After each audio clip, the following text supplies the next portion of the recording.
The Aquest Podcast, Funds Industry Conversations. Hello, podcast listeners, and welcome to the Aquest Podcast with me, Dáire Lawlor. If you're new to the Aquest Podcast, do hit like and subscribe, and feel free to share with your pals as well. In this episode, I'm joined by tech guru and expert, Dáire Lawlor, who is no relation, but is a guy who really knows his way around the world of technology as it applies and is used by financial services firms. He was a guest on the show a couple of years ago. We talked then a lot about digital assets and the use of blockchain. This time our conversation eventually gets to DORA, Digital Operational Resilience Act. In advance of getting to that, we do kind of cover the landscape since around 2005 through the financial crisis and kind of chart how the use of technology has increased over that time to basically impact upon every function in the financial services business now. But also we chat about how, back in the day, the lines between tech and business in a financial services firm were very divided, whereas now they're quite blurred. And when you talk about operations in a business, you really are talking about technology because everything is so tech driven. So all of that leads us to a chat about DORA, the Digital Operations Resilience Act, and its pending implementation in January of 25 and how firms are coping with that. And we wrap up by talking a little bit about the governance and the executive function and the board function in terms of receiving information about technology and making decisions about engaging with firms and then overseeing those firms and how they manage cyber risk and everything like that in a financial services business. So even from this summary, you can tell there was a lot of ground covered in this conversation, but as ever, really good to chat with Dáire. He's got some great insights and knowledge and understanding of where we started from, where we've arrived at and where we're going. So with that, sit back, relax, enjoy this episode of the Aquest Podcast. The Aquest Podcast, Funds Industry Conversations. Hello, Dáire. Welcome to the show. Good to be chatting with you again, Danny. It's been a little while. It has been. And would it be fair for me to open with you're a bit of a techie guy, Dáire? I think it would be fair to say that I've spent a lot of my time dabbling in the dark arts of IT, all right. Though at this stage, I'd like to see myself as sort of straddling both camps. So I do a lot of work on the business as well, but certainly a long and thorough grounding in information technology. Which is a good place to start a discussion about how the use of technology has kind of impacted on the funds world over the last, say, 5 or 10 years in terms of how they have used it to do what they do a little bit more efficiently. So I just wonder, because you're pretty close to all of this, how have you seen that use of technology make its way particularly into the operational side of the funds industry? Yeah, I think it's been a remarkable period of transformation. I'm an accidental traveler who wound up in the financial services industry in 2005. So that's nearly 20 years ago now. When I first started, it was a client of mine. I had a web consultancy at the time, and one of my clients wound up becoming CTO of a hedge fund administration firm who were going to do what we would now call a digital transformation program. And when I went to start there, I was saying, look, I know nothing about financial services, but I had my project management background, and he was looking for somebody to put some order in chaos. They were doing a very, very large, multifaceted program. And when I arrived there, having come from an IT background, I was absolutely shocked when I saw the antediluvian state of the systems that the hedge fund administration firm was using. So there was a huge amount of pages being printed out and people manually ticking and batching their reconciliations. There was a lot of green screens around the place, a lot of what we used to call foot warmers, old large processing machines doing a lot of the heavy lifting. And it was part of my role in that job was to start bringing in some new technologies as they were seen then. Now, we've come a long way since that time, Danny, but I think it'd be fair to say, and it was only something that I came to grips with while I was learning the language of the business in order to implement change in IT in my first role there, that I began to come to terms with the fact that while the systems they had were, to the eyes of a technologist or somebody who was used to working with cutting edge technology, was a little old fashioned, that was actually, there was an element of risk management involved in that. And that one of the drivers for leaving things the way they are was a kind of a, if it ain't broke, don't fix it perspective, which I think, holds some water to this day, and I think it'd be fair to say that while there is more 21st century user experience being broadcast out to investors and operations folk and all the rest of it in our business today, there is nonetheless at the core of it, there are a lot of, pretty venerable systems. And the reason that they're still there is because they do what they're expected to do day in, day out. And people don't want to mess with that too much, if that makes sense. And risk management is a huge part of management in financial services businesses generally, but then we're going to talk about management of operational risk and digital operational risk and that. Yeah.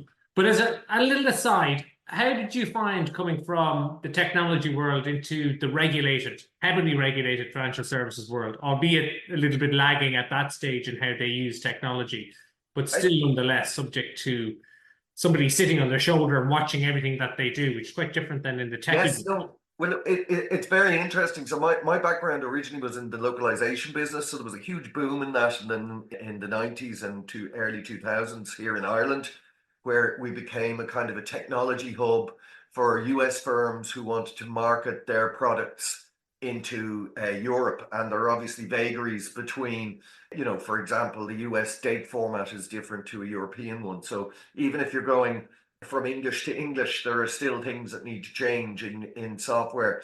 And software was very much sort of designed around outcomes rather than necessarily around the need to be malleable in terms of different marketplaces and different, Germans don't use comma separators for thousands, for example, or whatever it might be.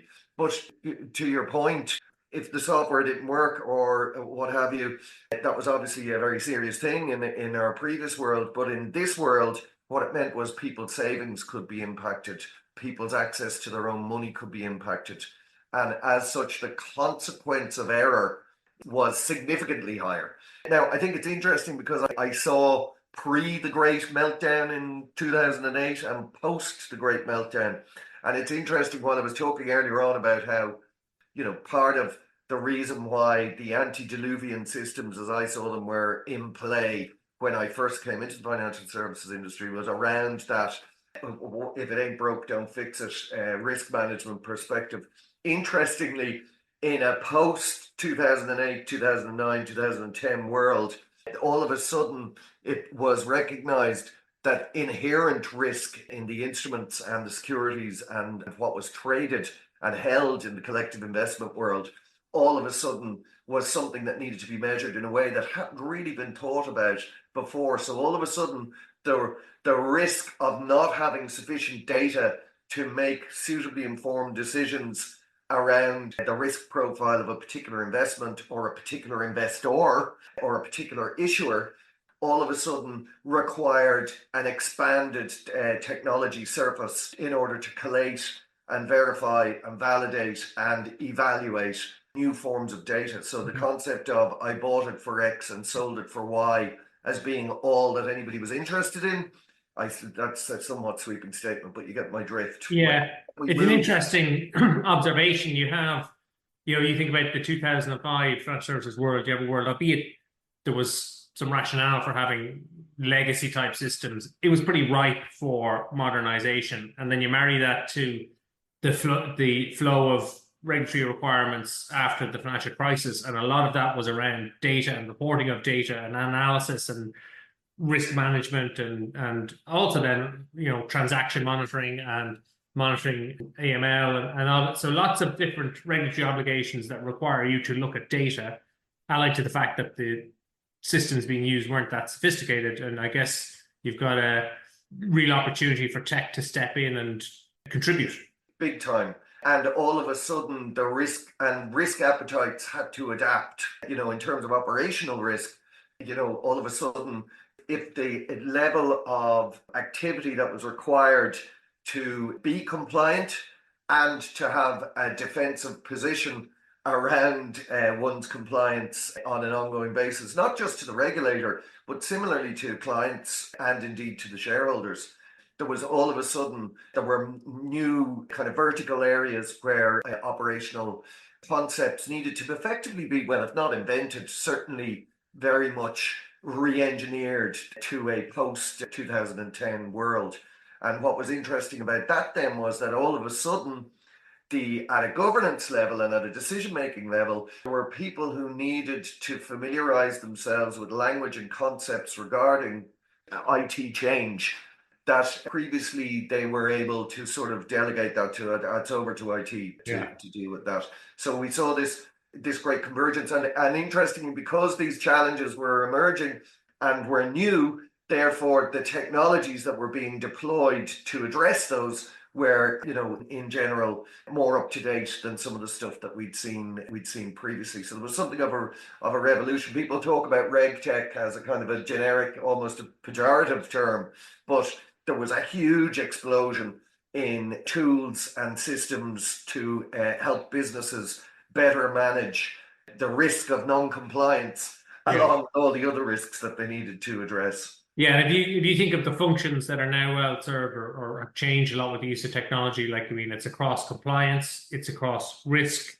it's across understanding what's in your portfolio, understanding and monitoring the transactions of your customers from an AML perspective, of your market transactions from a market abuse perspective, and I guess operationally then maybe how you manage subscriptions and redemptions and calculations and valuations, produce your accounts. Absolutely. And manage your data and report to a regulator. Not to mention the raft of pre and post trade reporting requirements and them on MiFID and EMIR and all of that. So it's been incredible. And one of the things that's happened also is that as a consequence of all of these additional demands, there is the amount of data that's being produced that needs to be consumed, that needs to be monitored, validated, overseen, outliers identified and explained, etc., has grown exponentially, and so we're talking about just huge quantities of data being produced that have to be managed. And again, that demands new technologies and new perspectives on it. And that's before we get into the whole world of, the emerging rails around, distributed ledger technology, digital assets, and of course the whole burgeoning crypto area. So it's been a time of just massive change, a massive acceleration of growth in terms of the challenges and in terms of the volumes of data that are being produced and require management. Yeah, and you mentioned data there, and in an earlier episode of this season of the podcast, we chatted with the guys in FundRex about EMEA refit, and that's another of those reporting requirements where you really need help to suck in all the data that you've got to report onward to a trade repository and try and make sure that you've got everything you need, that it makes sense, it's accurate, and that you're able to submit it in a timely fashion and remediate it quickly if that's what you need to do. Yeah, so again, it's just an area where technology has to play a part. And FundRex are a good example of a firm who I first met them through my involvement in the Irish Funds FinTech Working Group when they were involved. They were aligned. They were on an NDRC accelerator program, I think, or at least they had anyway, I brought them in to pitch their product to State Street, more for a feedback session. This was back in about 2015, 2016. And at the time, one of the big takeaways that we gave the guys when they were leaving was that we felt that their concept of taking our client data and putting it on the cloud to perform their automated reconciliations was a step too far for an institution such as the one I was working in at the time. So it's mad to think that, as recently as 8-9 years ago, the concept of putting data on the cloud was regarded sniffily by risk assessors in the institutions, So it's incredible how far we've all come in terms of absorbing concepts and adopting them because of the efficiencies and security improvements that can be acquired that way. I mean, another driver, and sorry, Danny, I maybe I'm broadening the topic too far, but obviously the cybersecurity challenges have also, and at the same time as we've been having to really grow our operational capabilities and to have a much better and broader lens through which to look at risk inherent in our businesses, we also have a much pointier bad actor risk out there in terms of the security of our systems and how we assure that they're in good order, which again is another raft of operational, technological, and indeed governance challenges that need to be addressed through emerging tech. Yeah, and if only there was a single piece of new modern regulation that tried to draw together how regulated financial services firms might approach the management of digital operational risk, both in terms of where they use third-party outsourced service providers and their own internal risk management and reporting of incidences, all in one place now. Wouldn't that just be amazing? I'm sure that the people who wrote DORA were thinking of you when they came up with the concept to pull together the multiple pillars of ICT risk management and operational resilience. So there you go. But I guess when you think about that conversation you just had about how tech and the use of technology has increased over this last period, and you add into that the risk from things like cyber attack, it really is, it makes sense that something like the Digital Operational Resilience Act would come at this stage. Absolutely, and it's timely, and I think it's an interesting reflection of the cultural shift that we've gone through since the financial meltdown, whatever, 14 years ago now, 15 years ago now, is that concept of, that one can no longer simply establish a narrow fence around a narrow description of your business and say, I'm responsible for this bit of the world. It's become, analogous to the systems that have all become interlinked and are speaking to each other and are working together on the cloud, and you've got various elements working together in the same way. Any business today is looking at a very rich and broad up and downstream collection of interdependencies, all of which need to be reviewed, managed, and challenged on an ongoing basis. And DORA is a pretty comprehensive framework to address that. And I think, in fairness, while it will be onerous and it will put great demands, and particularly with the spotlight being pointed at the governance at the executive end of businesses to say, you cannot simply wash your hands of things and point at other parties. This is your world and you must have oversight over it and a good understanding of what to do, what can go wrong and what to do when things do go wrong, and to have a reasonable level of confidence that what you do will fix those things. And it's a big ask, but I think it's very timely, and I think most businesses will welcome having that framework in place and the knowledge that everybody up and downstream from them are ultimately going to fall under the same obligations for governance and oversight. Yeah, and if we think about DORA, I guess in general terms, so it comes into effect the 17th of March 25, so it's about 9 months away. We know that when you read the materials published around it from the legislators and regulators, that the intention is that it would be proportionately applied, and also an understanding that day one won't necessarily be perfect, that this is a longer term project. So obviously you want to be as good as you can for day one, but that it will develop and good practices and best practices will emerge over time. So you need to keep step with those. But it will place a lot of obligations on firms to really formalize and create frameworks around how they use technology and what risks are there and how they're going to manage them. And then in relation to outsourcing, or where you're using particularly critical third-party providers, that you understand who they are, what they do for you, and you have planning in place in case, for example, they would run into issues.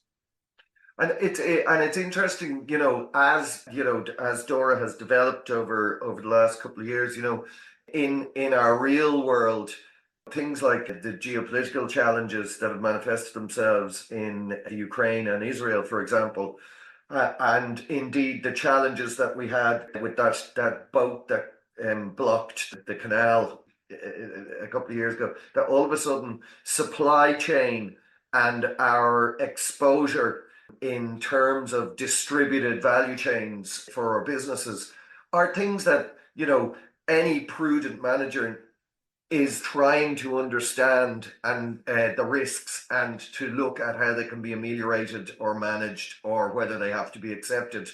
So I think the mindset is there, and I think that mindset, it's, while we're talking about DORA, there are other areas such as the whole sustainable finance reporting directive, where effectively they're asking you to look at your value chain through sustainability lens, in the same way as DORA is looking at it through a resilience perspective.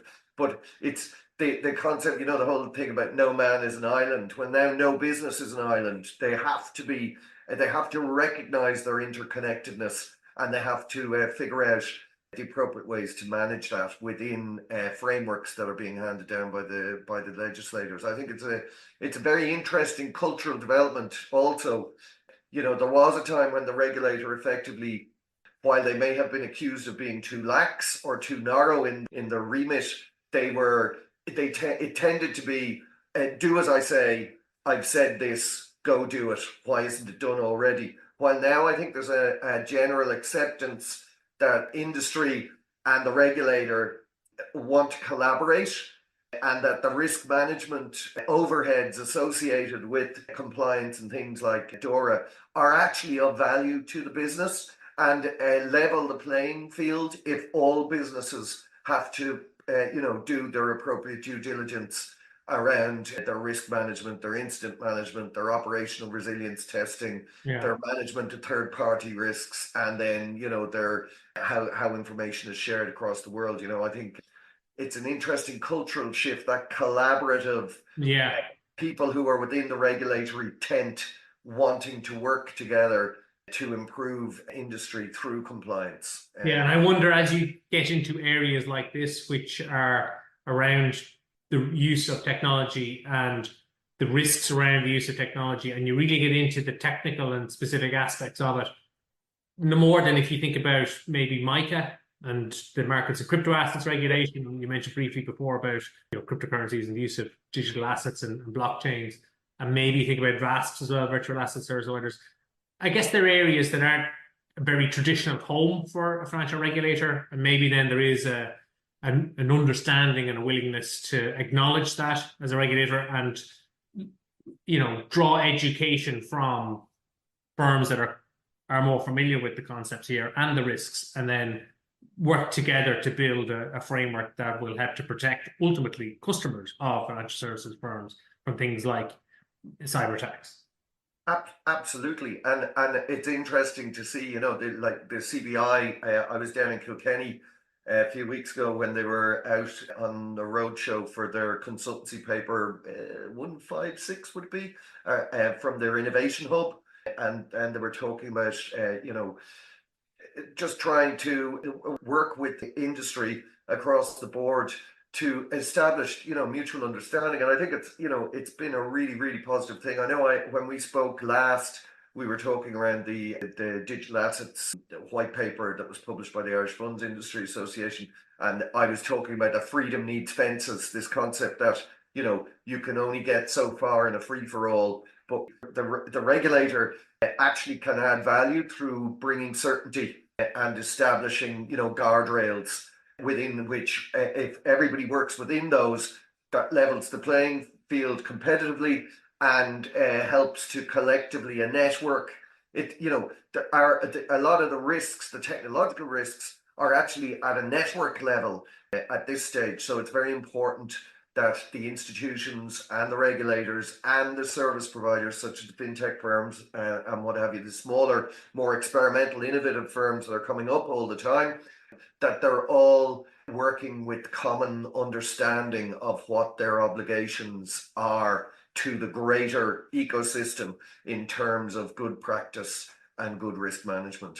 And as we move towards the start date for DORA in January of 25, have you got a sense for how firms are making progress, and particularly the potholes that they're identifying? I think the biggest technical challenge. Well, so let me preface it by this. I think it's been very interesting. As you know, Danny, I work with a number of fintech firms and emerging technology firms. And what's been interesting is that those who are dealing with the institutions are very aware of the fact that they're going to be asked they're going to be asked pretty much the same questions by all of their customers to feed into the third party risk pillar of DORA, for example, that they are the third parties in question.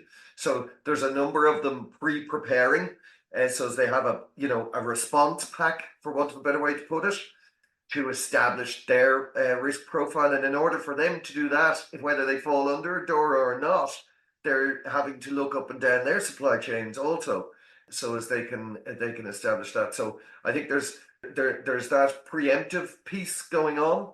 I think a lot of what DORA asks is being done certainly by competent, responsible businesses, have a lot of the jigsaw pieces in the box already. It's just a question of assembling them in a way to respond to the various pillars and to respond to the various reporting obligations and what have you around there. I think the gathering of the data is actually probably going to be the gathering and oversight and validation to get oneself to a sort of a ground zero base camp. Here's where we begin. How do we rank in maturity this year? Well, maybe we're a 4 out of a 10 this year, but here's our plan to get ourselves to 8 out of 10 over the next 3 years in terms of our capability and in terms of, I suppose, embedding the mindset and the objectives of DORA into one's operational philosophy and one's systems and processes, in order to, in an ideal world, compliance with DORA should be as a consequence of BAU in these businesses, because the things that they're being asked to consider, the things that they're being asked to manage, are very much part of their BAU. So it'll take a few years, and I think the regulator has been wise in taking the grandfathering, gradual, incremental approach that they've taken. But I think it's the journey has very much definitely begun. And just to wrap up, you mentioned a little while ago about governance and the responsibility at executive level for, I guess, first of all, making decisions about if it's outsourcing to a third-party provider, and then how they go about monitoring on an ongoing basis.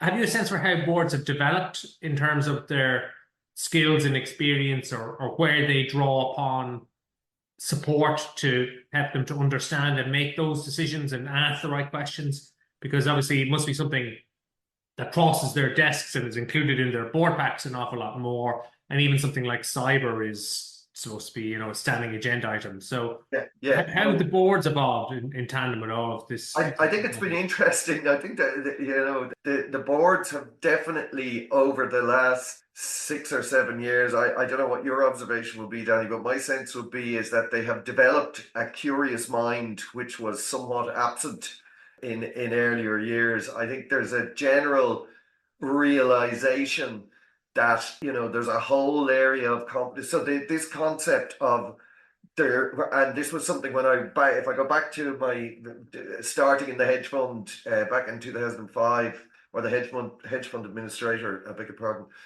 there was a very strong sense of here's the business and there's IT, and they are two separate entities. IT will consistently disappoint, and business will never read the manual. And there was that kind of ongoing, I'm being flippant, but you know what I mean? There was a cultural, they weren't necessarily culturally aligned, and which was an eye-opener to me, because I was coming from a place where IT was the business and business was IT, because I had previously worked in information technology firms rather than that kind of bifurcated model. I think what's happened is that it very much so IT is now an embedded part of the business. Your marketing person is as interested in, the UX design of an application that's being built. Your compliance people are as interested in the data governance models being exercised around, a new system that's being rolled out. Your risk people are interested in transition risk. They're interested in third parties. They want to know how testing went, etc., etc. So I think the lines have blurred operationally, and that's reflected at the board level. What I do see is that, I do see there's a lot more hunger for information around the place. I recently was asked to join the Irish Fund Directors Association Innovation Panel, and we held an initial event there a couple of weeks back in KPMG, and we packed the room. It was full of INEDs, and they were there because they wanted to learn and understand what the limits of their knowledge was, and to see how they can acquire knowledge and how to go about it. And I think there's definitely an increasing appetite from the boards to get expert support from suitably qualified people to talk them through at an abstract level what the challenges and responses might be, to allow them to get to a place where they can challenge and oversee IT activity in their worlds. Yeah, and you add to that a burgeoning independent director community that's professional and well trained and competitive. And I think you get to a place where, you also add in the individual accountability framework and SEER and the idea. Well, SEER obviously is, I think it got postponed. Did I see something that it was pushed out a little bit? But nonetheless, it's there. And I think at a conceptual level, it's clear that there is more and more accountability coming towards the board, and its domain of oversight has expanded quite significantly. The last question, when will we start to see directors from a technology background, or independent directors from a technology background, to be a kind of a normal part of the board composition? It's certainly, there's more technical nous out there than there was, and I think it's going to be a combination. I think it's going to be as much around people who can stand on the shoulders of giants, so that the INEDs can be appropriately advised and supported to understand the expanded remits that are entailed through SEER and DORA and all these things.